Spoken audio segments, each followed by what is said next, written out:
I2C, or Inter-Integrated Circuit, is a communication interface developed by Philips Semiconductors in the 1980s.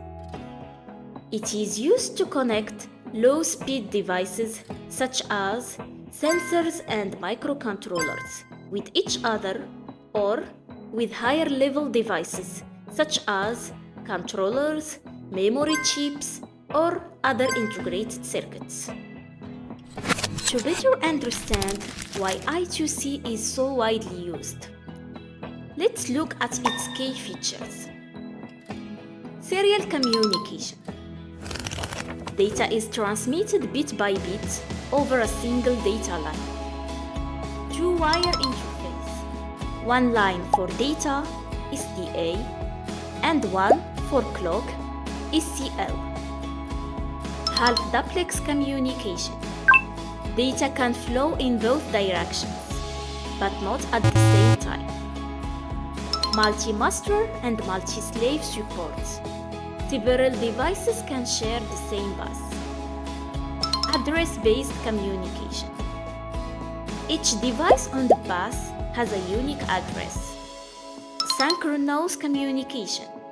Data transfer is synchronized with the clock signal. Now that we know the features, let's see how I2C actually sends data. The communication follows a specific format called frame structure, which includes: first, start condition S, initiated by the master to begin communication. Second, slave address, identifies which device the master wants to communicate with.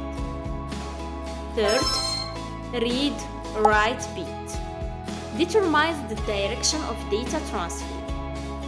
Fourth, acknowledge bit, AC key in AC key, confirms successful data reception.